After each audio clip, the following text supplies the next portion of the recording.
Hi, everyone. This is Derek Harp, the founder and chairman of the Control Systems Cybersecurity Association International, or as we call it, just CSA. CSA is a 501c6 nonprofit workforce development association dedicated to helping grow, support, and sustain the professionals charged with the cybersecurity of control systems.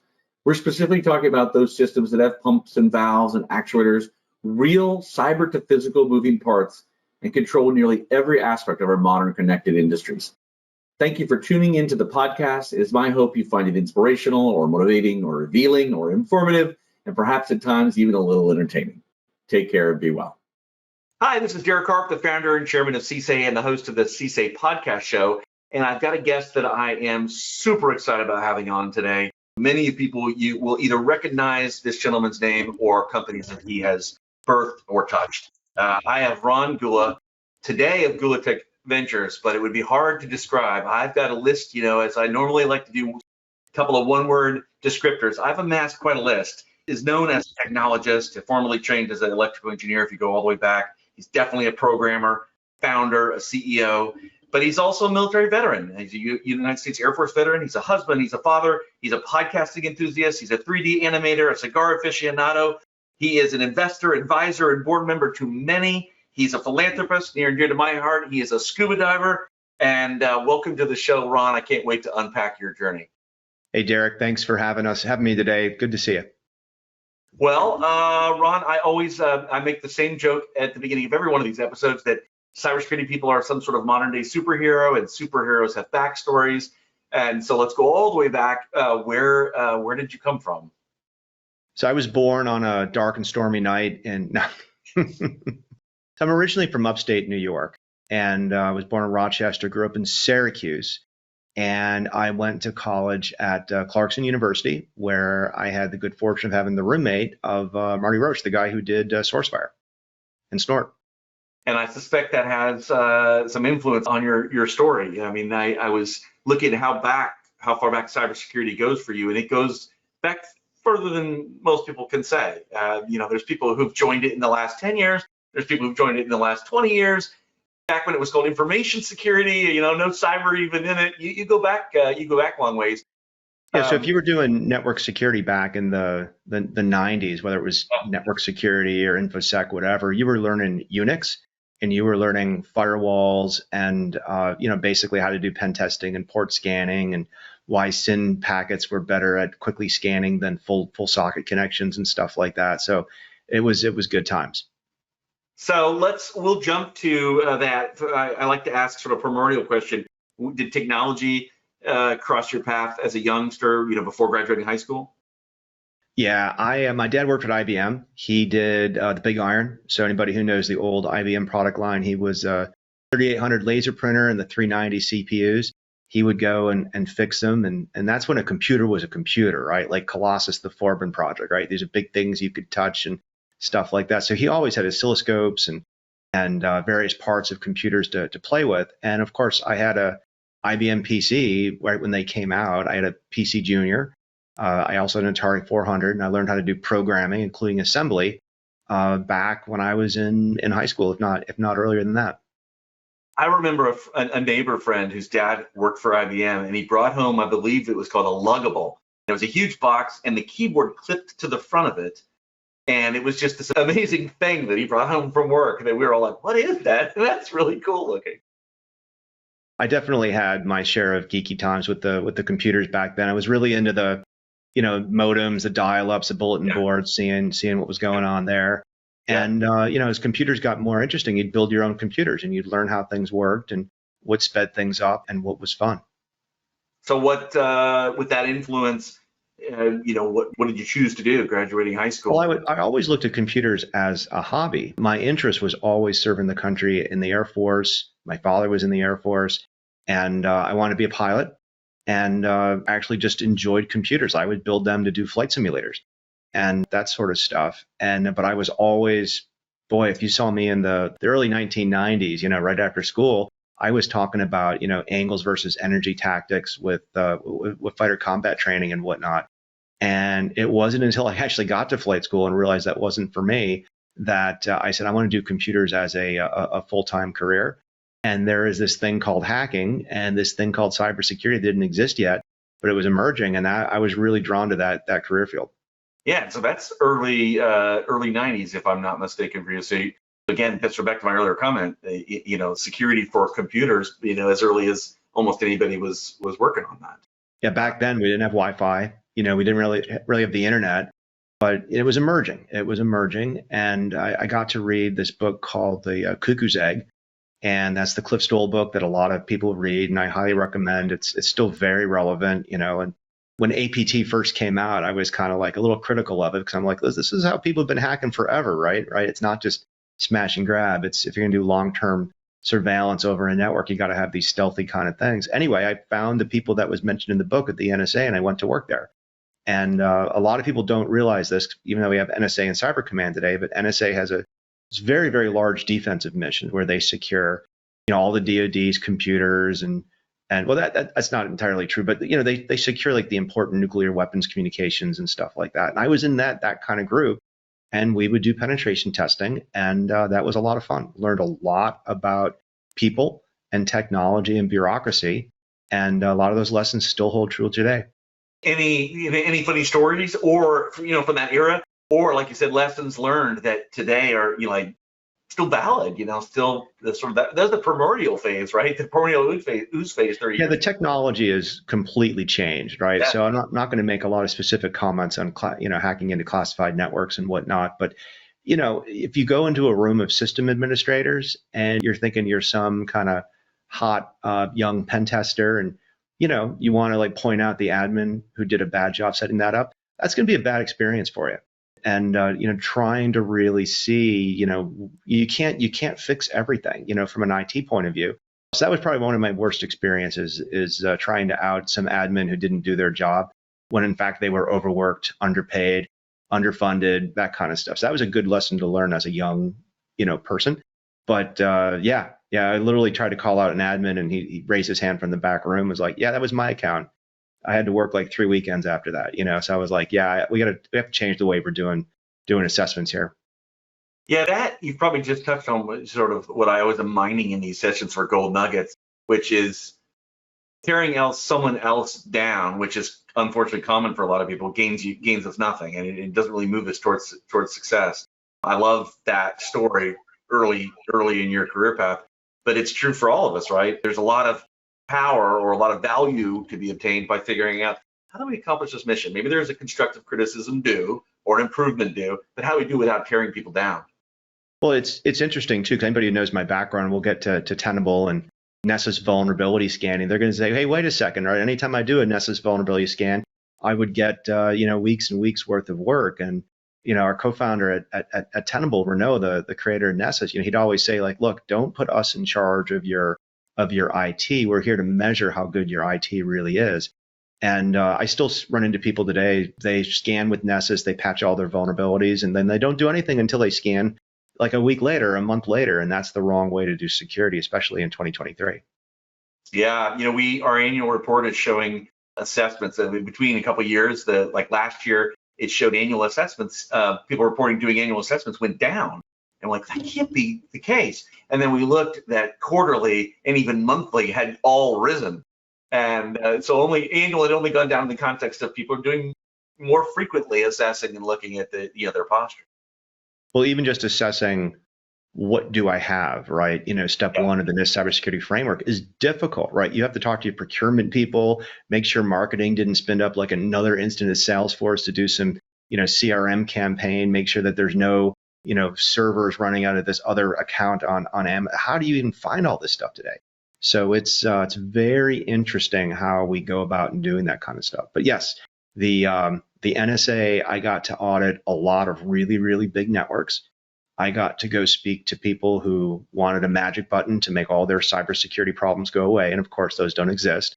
And, I got to really learn a lot about, all sorts of different kinds of technology.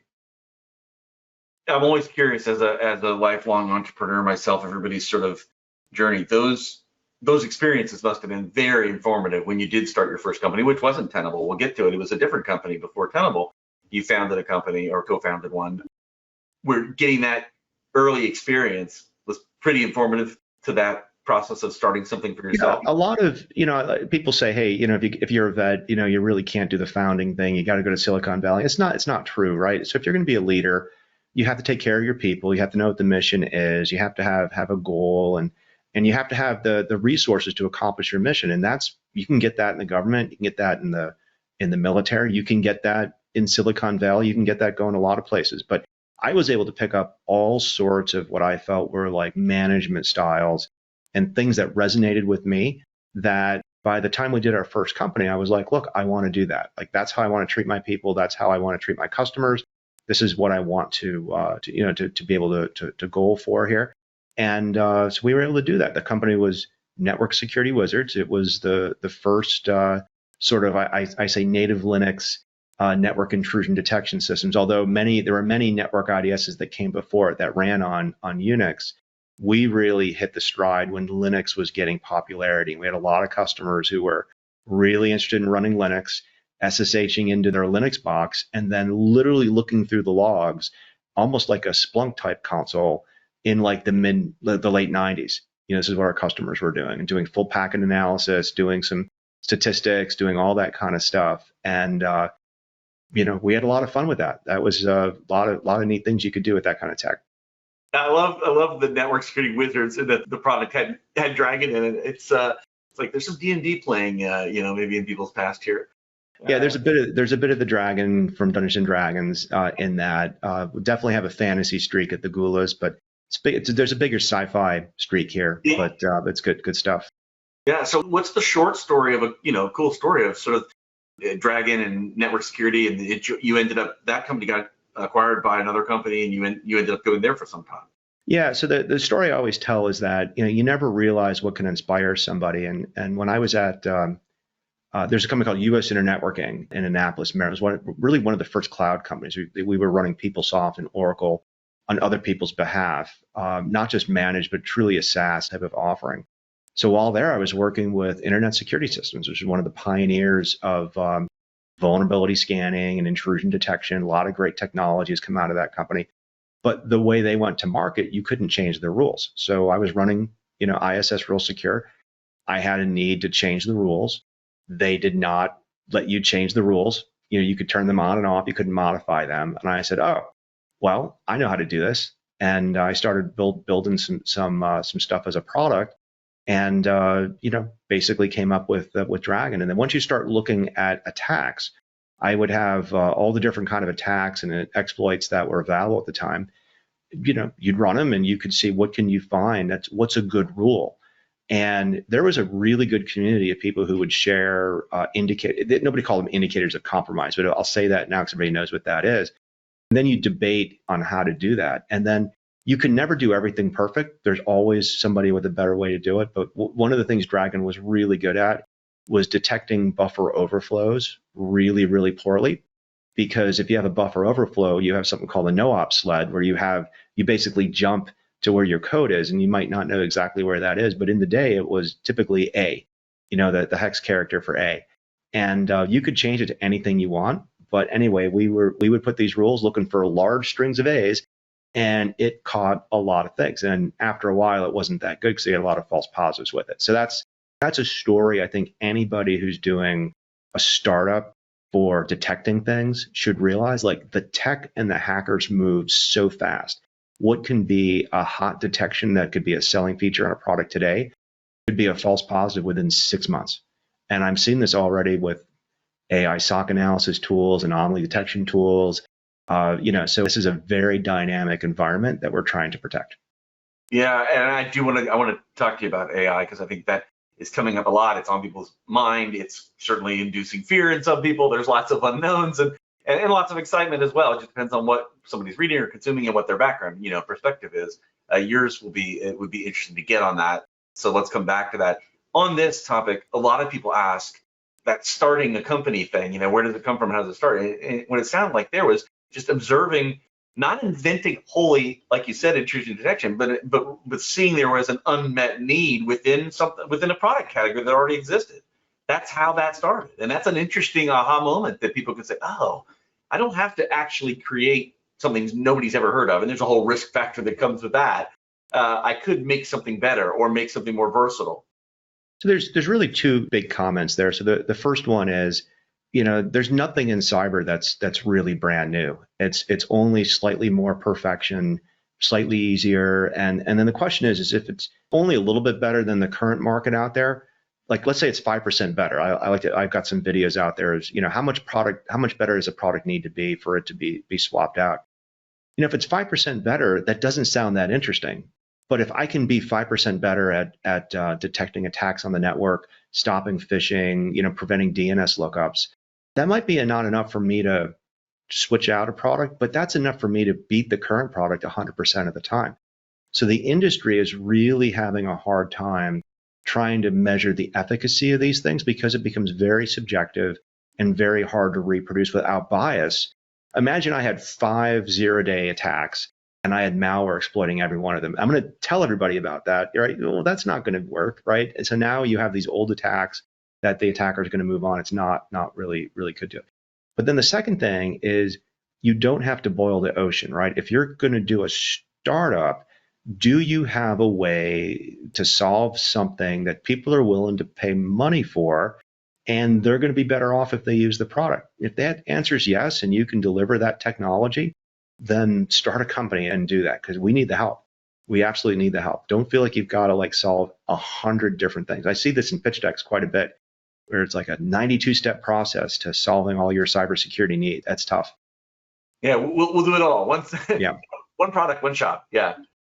I noticed how long did you stay at the company that bought Wizards?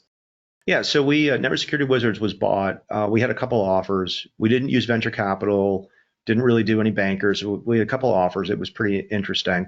We went with Enterasys Networks, and I thought at the time, I still feel like this today, that the network should be very involved in protecting you or me. Right now, people just use the network for transport. The network's not doing a whole lot to protect you, and it's an interesting thing. But they were able to put Dragon in a couple things. Dragon's still out there today, and which is kind of interesting. But I ended up staying there 2 years out of a 3-year earnout. And this is a type of thing where you get bought by a company, it's stock, and you're supposed to get the stock issued to you every year. Mine was a 3-year. I left early to start Tenable, and and the person who joined me was Jack Hufford, and we co-founded Tenable, and he was the one who did the acquisition of Dragon in the first place. Well, there you go. And going 2 years is longer than most make it, statistically at least. That post-acquisition life can be for founders can be quite interesting. For us, seeing the inside of a public company, understanding things like two-tiered channel distribution, having the channel service customers, having a customer success team, have different levels of support, having international, so I didn't have any of that, and we were exposed to all of that, and that was amazing. It was a well-run company. It suffered a little bit from, Cisco envy. We're not the big Cisco, but for the most part, it was a great company with great people, with great products. And we learned a lot about network switching, procurement, all that stuff. And so what was the kernel, the original little flame that became Tenable? What caused that? So a little bit was guilt because, Dragon were sitting there basically detecting people breaking in. Tenable was a way to tell you ahead of time how people would break in so you could prevent that. And, the intrusion detection market flipped overnight from intrusion detection to intrusion prevention. And, it's one way to do it on a network. It's another way to actually patch all your stuff and understand what your stuff is in the first place so you can see, what you actually are defending in the first place. So Tenable was all about visibility and trending and understanding when you have a big problem or little problems. And so that was a problem. There was a problem identified.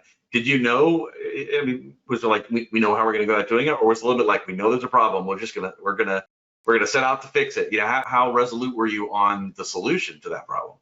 So it's interesting because at the time, in the early 2000s, when you were going to do a vulnerability scan, that was almost like the next step after a network port scan, where you would enumerate all your hosts. But right away, anybody who's done these things, they know that A host can be configured to not respond to a port scan, right? There could be services that I'm running that I'm not running when the port scan's running. If I scan in the evening, my computer might not be there, right? So we knew very early in the time of Tenable that not only did you have to solve these kind of things, but we also knew that technology was coming, right? Like Wi-Fi was coming, you had virtualization was coming, you had all these different mobile apps that were coming. And of course, in the early 2000s, we didn't know the cloud was coming as big. But once you start predicting where these things are going, you have to then say, well, now we got to audit that kind of stuff. So Tenable was always like a generation ahead of what I felt like the cyber public's demands were for detecting assets and vulnerabilities. And I used to joke that we're like Willy Wonka, like we're coming up with flavors and candies that nobody's ever heard of. But at the time, nobody had ever done those kind of things. Whereas today, it's a little bit commonplace to do a multi sort of database approach of bringing all your assets, bringing all your vulnerabilities, all your attacks into one place. Back in the early 2000s, this was something new. People had tried to do it with GRC, but the GRCs typically didn't have the horsepower and database to, handle a credentialed agent-based patch audit for a Linux server, and then on top of that, do something for like a Center for Internet Security configuration audit on top of that. And that's what Tenable was really, really good at. So I don't know how you encapsulate 21, 22 years since its founding, but for maybe some listeners who aren't familiar with Tenable's story, it's a pretty amazing story. As a lifelong entrepreneur, I have a healthy respect for how many companies get to that sort of size. And it's not most, or get to that sort of impact and magnitude, whether you want to measure revenue or number of employees or what were you doing, how many global customers you had, all those sorts of things. How do you describe that experience? Well, I get the chance to talk about it a lot. And first thing I'll say is it wasn't just me. I had a lot of people there. There's a lot of great people still there. Meet's doing a really, really good job keeping the company on pace, its place in the industry, keeping the things moving forward. But for people who are not familiar with the story, there's a couple really interesting lessons to learn. The first one is, the company was so well regarded and had so many customers that paid for it. When we raised that money was all secondary. So we did two big rounds. We did a $50 million round, and we did almost a $300 million round a couple of years after that, which set the company to go public a couple of years ago. But typically when you raise money, if you hear about companies raising their Series D, their pre-IPO Series D, or their Series C, or you hear somebody raised $100 million, that money typically goes on the balance sheet. And that money is for hiring more people, buying equipment, paying for the cloud, paying for marketing, and if your business model, which is 90% of the companies out there, needs that, that's what they do. That's what venture does. In Tenable's case, the company was so profitable that money all went to the employees. So we had that moment where we were able to pull people in and literally say, hey, we raised $50 million. It's all secondary. We had to pause and explain what secondary was, and instantly created people who took a chance on us. People were able to pay off their college loans, their houses, put some money in the bank, that sort of thing. And that is a really powerful thing. And that should be anytime somebody's starting a company and they're thinking about how do I take care of my family, how to take care of my employees, that should be the goal. Put money in their pocket, make them want to be at that company forever, and so on. But the second thing that Tenable was able to really do is we actually took probably the world's most popular open source product and closed sourced it. So Nessus used to be very, very open source, and that code's still out there, but we moved forward. And the story I tell about that is not so much about open source, closed source, what's the right thing. It's like that was a fundamental thing that was holding Tenable back. Like we did not want to have that used against us. We did not want it to have, there's limitations with that. It was basically something that if we didn't address it correctly, would have been a huge detriment of growing Tenable, doing more innovation, putting more things that are benefiting the customers out there. And I tell that story not to kind of relive the past, because that people who are big open source fans, that's controversial.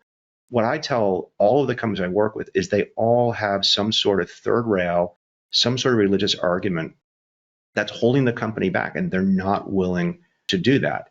Just to keep on talking about Tenable, like Tenable doesn't do remediation. We've always been very We're not going to patch. We're not going to fix a config. We're not going to change the admin password on a router for you, even though we're pointing that out.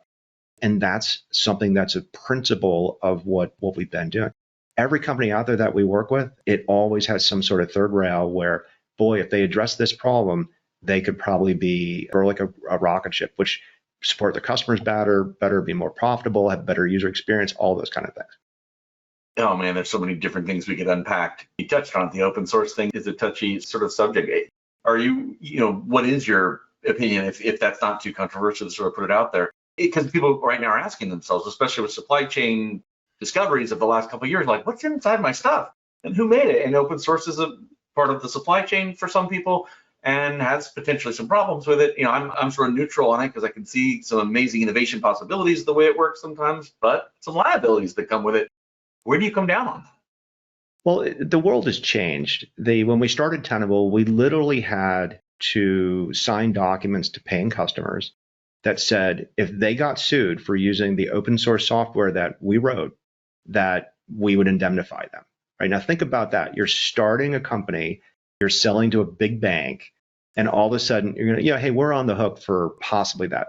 And it could be lawsuits from, people who just claim that it's a copyright issue, or hey, that code looks a lot like this code over there. But then there's the other issue, like, okay, well, how long are we going to support this? A big part of Nessus wasn't the engine. Well, I'd get slapped around if I said that a little bit too. The engine enabled all of these plugins to run, and these plugins had to have a huge update of what worked and what didn't work. Anytime you hear about a Patch Tuesday, you should think about all of the vulnerability researchers at Tenable and all the other people who audit vulnerabilities trying to write a check that's a good check. Some of these checks you have to be so specific on, you're almost reverse engineering it from an exploitation point of view. So there's a huge amount of effort to put that in there. And it wasn't really something the typical person who had maybe a couple virtual systems could do when you look at the breadth of everything that was out there.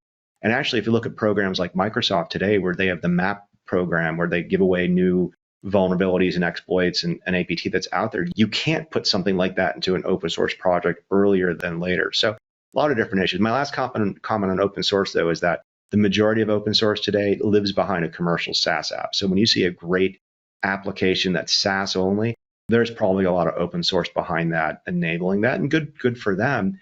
But it probably prevents them from going on-prem and doing a private experience of that technology.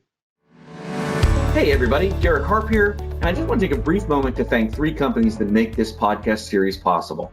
The first company is Waterfall Security Solutions, and they led the charge this year for the podcast, and they specifically sponsored it from their podcast, the Industrial Security Podcast. So check that out. That's a great linkage to an entire other series of over 100 episodes. They had their anniversary recently, focused on control system cybersecurity, and they were supported this year by KPMG and Fortinet. We could not do this without them. These companies not only have supported this podcast series this year, but they've supported CSA since its very early days 8 years ago. And we're entirely grateful to the teams and dedicated professionals at Waterfall Security Solutions, KPMG, and Fortinet. What from your Tenable years, anything that you would, we know we've got entrepreneurs that come to our community. We've just passed 30,000 people, and they're the great mix. But they raise their hand or send in messages or ask questions during events, and it's around starting companies, and they're seeking their confidence and path to do it. I'm sure you've done it on the stage of many, many different places, or advice to those individuals. If there was, one or two things you wanted to distill out of a whole career doing it, what would you share with them? Well, the first thing is, why are you doing this? Do you have a passion to solve this particular thing? Do you have experience in that? Do you feel like a commercial solution is going to be the right way to do that? And we talk about philanthropy a little bit. A lot of times we get pitched by companies, and sometimes we don't know if they're a nonprofit or if they're a for-profit company. And a lot of times I'll ask people, hey, if I gave you $2 million a day to open source this right now and put it out there for free to everybody, would you do that? And there's business models out there like Signal, for example, and certain browsers where there's an open source component, but 99% of what everybody does, they use a freemium type of thing. So the first question is, why do you want to do it? What problem you're solving? And then the second, I got a whole 5 series of questions, but the bottom line though, is what does success look like? And a lot of times with these founders, sometimes success looks like fame and fortune. And I got to tell you, if your goal is fame and fortune, that's, God bless capitalism, God bless the US and stuff like that. But a lot of time, if their primary goal is to make money, that's typically not somebody that's a byproduct of doing a well-run company and that sort of thing. But having said that, not paying attention to the financial outcomes of how it changes your life, your employee's life, your family's life is a really, really important thing. I see people all the time, I want to go public someday. I want to be a public company CEO. Great. There's a lot of ways to do that. You don't have to create a company and ride that horse all the way to a public offering. There's also a lot of ways to create wealth. And I've had plenty of companies where they sell, plenty of company founders, they'll sell $5, $10, $15 million exit 4 or 5 times in a row, and they love it. Other companies founders are like big company founders. So I just try to tell people there's a lot of different ways to be effective and be successful. It sounds like embedded in that advice is look in the mirror when no one's around and be honest with yourself of what your motivation is and what you want to do, and don't act or take actions that are incongruent with that, I would suspect, right? Absolutely. Yeah, that makes sense. That's good advice. What do you do with Tenable today? I know that we're going to get to what you're doing, and I know you spend a lot of time doing some really good work in investing and philanthropy. But what's the sort of Tenable touching Tenable still in any way? And yeah, officially no official thing, yeah. But where I'm based in Maryland, Howard County, they're headquartered here, so there's a lot of interactions. They're mostly social and supportive. And, they have a venture capital program, they have an M&A program, and, we meet with them the same way we would meet other companies that are out there. And, it's definitely an interesting thing being in the town with the big building out there. We're the biggest fans, my wife and I like to say. We're the biggest official fans. So when you stepped away from it, did you know what you wanted to do? And did you form Gula Tech Ventures immediately, or was there a hiatus? Well, it's funny. My Jack Hufford always says, I always talked about doing venture capital. I always talked about doing investing. And, we did a couple investments at Tenable, and I really had a good time with that. My wife and I were pretty involved with that. And when we left, we said, hey, look, we want to do this. But, given my NSA experience, my experience with the federal government, because Tenable had a site license for scanning the DoD, and it's a program called ACAS. There's another one that DHS uses and stuff. So I had a lot of experience with the federal government.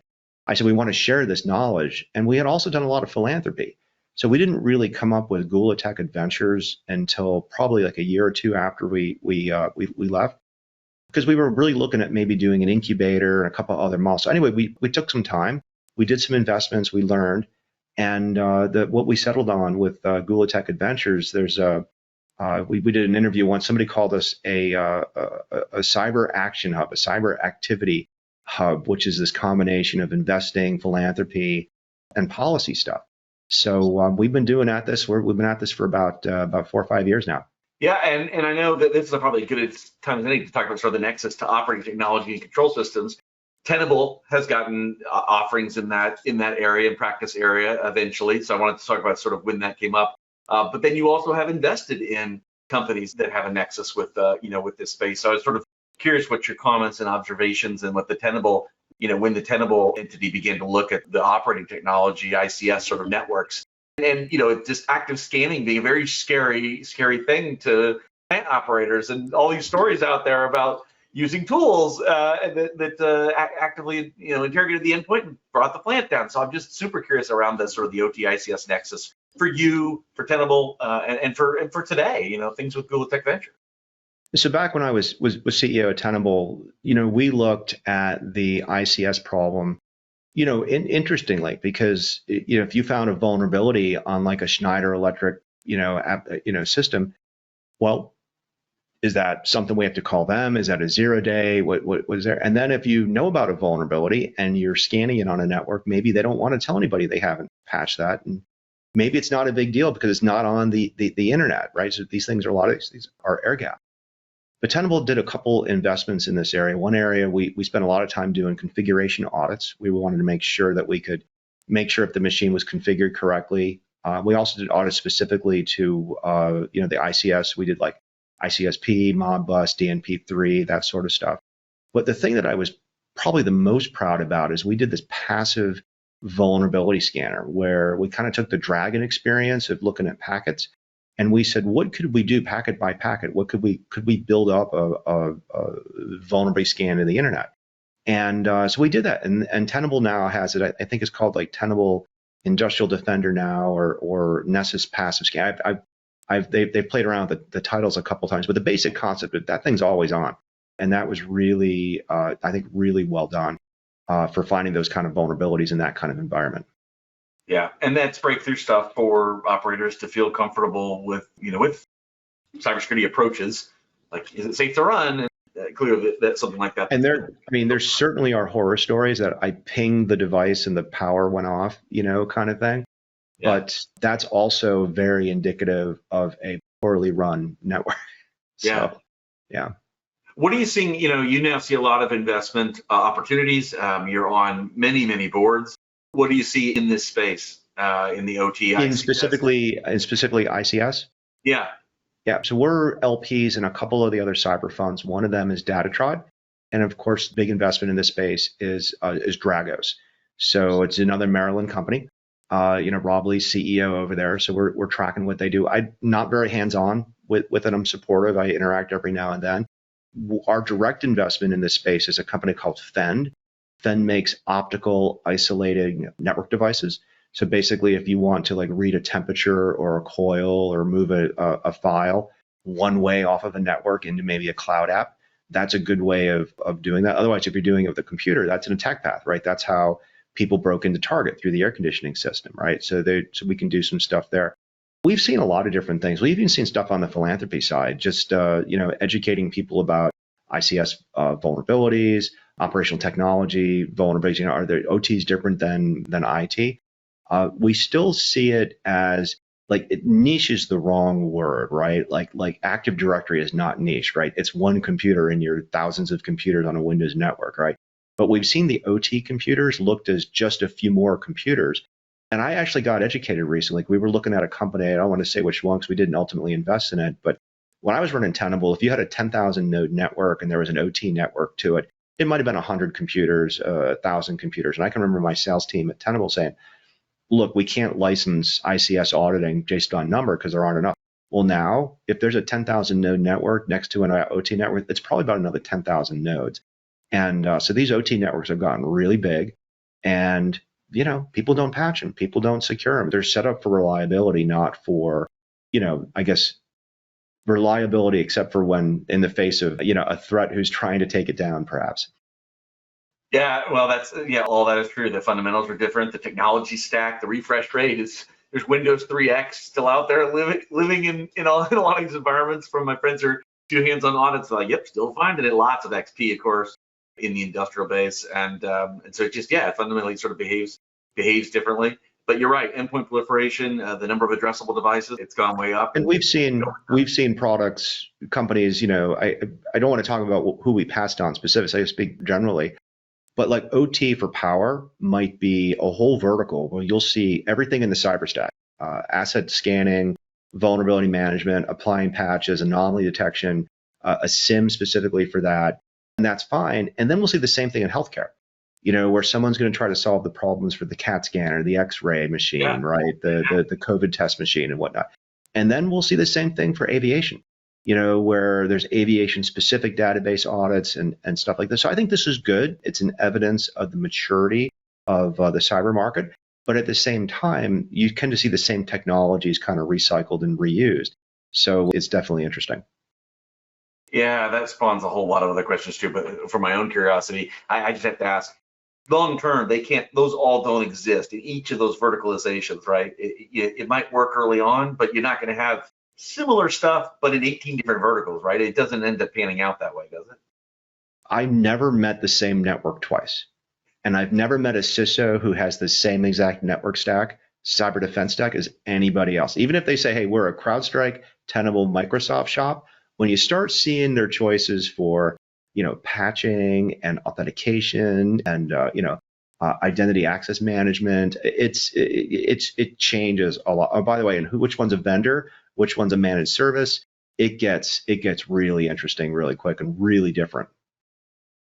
Well, let's talk about Gula Tech Ventures and what you're doing there. I think it's important we don't run out of time and not talk about it, because you're doing some pretty pivotal things. You talked about sort of three areas: investment, philanthropy, and policy. So if you can maybe break that down a little bit and talk about some of these grants and how people go about applying for those. That can be a very, very big deal to some organizations that are out there. I appreciate that. So Gula Tech Adventures, we call it an adventure because it's not just venture investing, it's not just philanthropy, it's not just a think tanky stuff. It's all funded by my wife and myself. And what we've been doing is focusing mostly on investing. We've currently got about 32 investments. Everything's at gula.tech. We've been doing this for about 5 years. We've had a good series of exits. I don't have it in front of me, about 15 or so.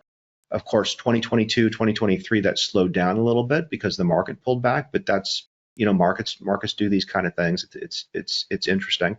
We've been fairly stage agnostic. So we'll do seed deals, we'll do Series C, we'll actually do some non-cyber occasionally, especially if we can learn about the market, kind of what I was saying about these companies who do power and healthcare and that sort of thing. We do like to have some non-cyber investments so we can learn about those markets. Then on the philanthropy side, we came up with this approach that we didn't just want to be like randomly philanthropic, right? So we wanted to be very purposeful, and we wanted to actually start trying to attack some of the different problems that are kind of holding back the cybersecurity industry, or maybe not making it as effective as it could be. So we also wanted to kind of go to our roots as well, because we weren't going to do like hire a staff to research all these different things that are out there. We want to be very personal with the folks who we were going to work with on the nonprofit side. So we came up with something called the Gula Tech Foundation, which what we do is we do grants that are competitive and topic based. So they're all listed at gula.tech on the foundation page, and they've tackled issues as something as specific as getting more African Americans engaged with cybersecurity, to now we're actually doing a grant competition. We actually just closed applications for cybersecurity nonprofits that support the national cybersecurity strategy. Each of these grants, we do $1 million grant. We might break it up to first, second, third place winners. We might do a larger check depending on who's out there. But what this has allowed us to do is really kind of see what kind of problems that are out there. When you look at things like getting more engagement in cybersecurity, one of the things that we realize is that the word cyber itself and security is a non-starter with so many people. Sometimes it's a militaristic, hey, I'm running towards the fire, and that's great. We have a lot of people like that, but it's not the bulk of people. And, sometimes it can be a little offensive. We looked at the word security, and we got feedback. Security is a non-starter with certain communities. And, so we came up with something called data care. My wife was drinking coffee. She said, I would not be going into cybersecurity, knowing what I knew now if I was, 17 or 19, and she wanted to call it data care. And we have been pushing this concept of making cyber more not only accessible as a career to people, but putting some personal responsibility in boards all the way to individuals out there with that. So we're pushing all that sort of stuff. On the policy side, because of everything I just talked about, we do get asked, hey, can you come and talk about AI? Can you come and talk about, privacy? Can you come and talk about, hey, is our intelligence community doing the right sorts of things when it comes to privacy and balancing defenses and national priorities? So we've been very lucky to be involved with some very interesting behind the door kind of conversations, but we're not a think tank. We're not a lobbyist. We're just trying to share as much as we can, not only about Gula Tech, but our experience with Tenable and, just everything we've been able to be fortunate to have a front row seat at for the last 25, 30 years. Well, we could do a podcast just on some pieces that you just shared. But you brought up the word that I said, I wanted to get back to. It's just coming up so frequently for us. AI this and AI that, and fears and excitement. And what do you say about that when you're addressing that? So I've personally been using AI for all of my media creations. I'm a big Midjourney fan. I will create art in Midjourney. I think it's more about the imagination and trying to, what kind of image can I use for that? I will then use DaVinci Resolve for all my podcast editing, and I'll try to put my, pictures up the right and animate them accordingly and stuff like that. And then I'm using it for research. Hey, summarize this document. I'm on Claude AI right now. I'm not into the OpenAI stuff anymore. I try to track all that kind of stuff. That's one thing. The second thing is you look at all of our companies. We've got 2 companies that are basically deep AI, type of, and they've been doing this for 4 or 5 years, not just because of what happened with ChatGPT and so on. And almost every other company is either AI agnostic, where they are not using AI for any type of analysis, it's just not applicable, or they're adding it in. So, for example, we've got a company called Gravwell, and they're working on adding, AI analysis of logs and anomalies and that sort of thing. And so now, and then as a vendor, as a venture capital person, we're seeing people pitch us AI stuff. Now, you can imagine every cyber widget that's out there, somebody has come up with a way to add ChatGPT, OpenAI to that. So all that being said, really, really versed in who owns the IP, where is my data going, does this actually do something new? Can I replace a person with this, right? Who actually owns this, going forward? And we've had some pretty deep conversations with Microsoft and OpenAI about this sort of stuff. And there's a couple of new vendors out there that are coming out with all sorts of things as well. So yeah, what would you like to talk about? Well, there's so much there, but I think you touched on it, that it's a legitimate new phase that we're into, and new being relative, that's been being worked on for a while, but it's becoming more mainstream with tools available to break down to individuals, whether it's manipulating images in Midjourney or I'll give you a very good example of things. We're investors in a company called Conceal. It's a browser plugin that lets you basically do threat filtering at the browser. And if you do have a threat, it puts you into browser isolation, right? So you're not going to click on something and get owned, download a malicious PDF, that sort of thing. The way they were doing it is they were procuring threat intelligence from a number of places, and including rolling some of their own and using that as a simple, indicators of compromise filter. They replaced that with their own AI engine. They were able to do enough research that they could develop a really good, call it a heuristic, call it an AI, call it whatever you want to call it. It's been pretty effective. And that's a way that changes their business model, because now they're not dependent on third-party sort of threat feeds. Yeah. And that's the kind of AI usage that I'm really, really happy to see. Yeah, that is very cool. I'm gonna have to check that out. Is it available? Is the product available for people? They're working on a personal download, but it's really more for small business, small enterprise, where if you are going to deploy like an EDR, you got to put an agent, you got to install that type of stuff. That could be hard to do for smaller business, whereas this is a browser plugin which you can push out from, G Suite or other forms of management. Yeah, super. Well, Ron, I may just have to, in 6 months say, come back and let's do chapter 2, because there's like 4 different threads I wanted to pull each every few minutes with you. But any final sort of words of wisdom for the cybersecurity industry you want to pass on before we end this episode?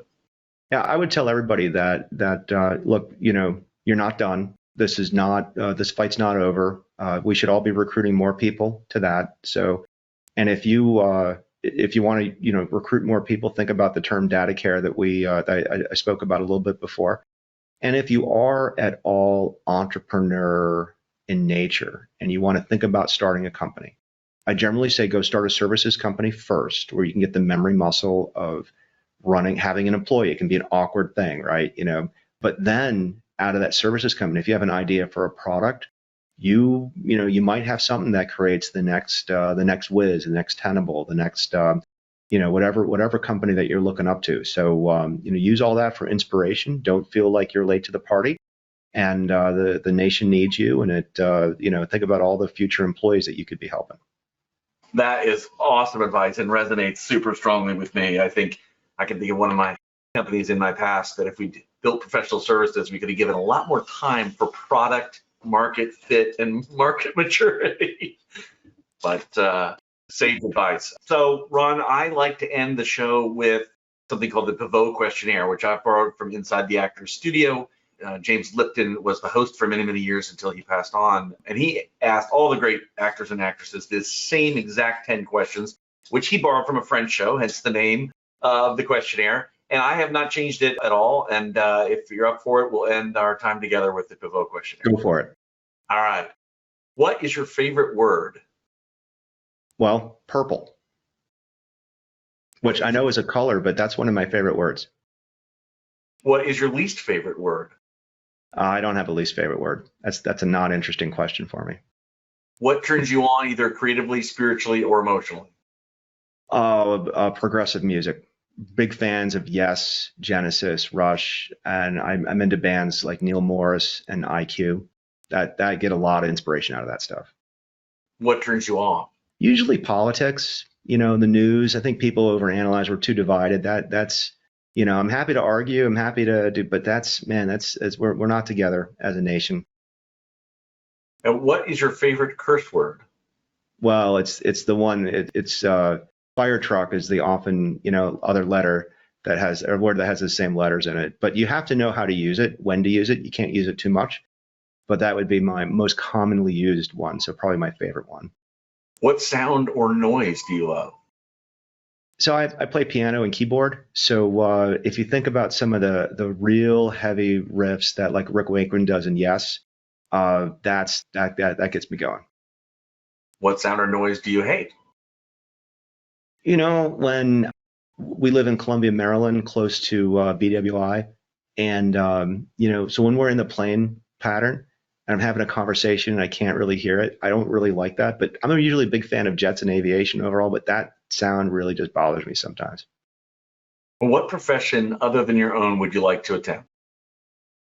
Wow, I've really gotten into this like 3D editing, getting the animation going. I'm enjoying that quite a bit, but I would probably have to say I'm professional keyboardist. That would be fun.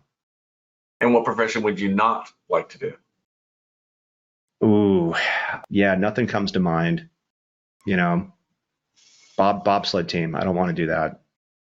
And if heaven exists, what would you like to hear God say when you arrive at the pearly gate? Good job. Be nice. That'd be nice. Good job. I'm just finishing up with Ron Gula. He is well known for founding companies and being the CEO of Tenable.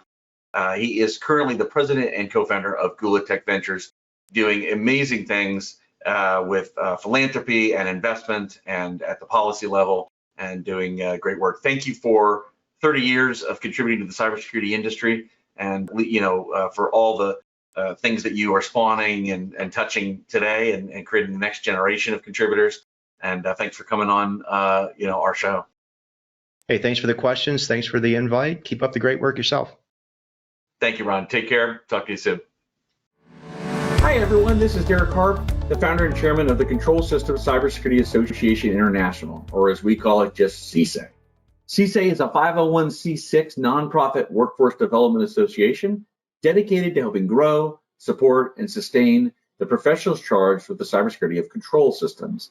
We're specifically talking about those systems that have pumps and valves and actuators, real cyber to physical moving parts, and control nearly every aspect of our modern connected industries. Thank you for tuning into the podcast. It is my hope you find it inspirational or motivating or revealing or informative, and perhaps at times even a little entertaining. Take care and be well.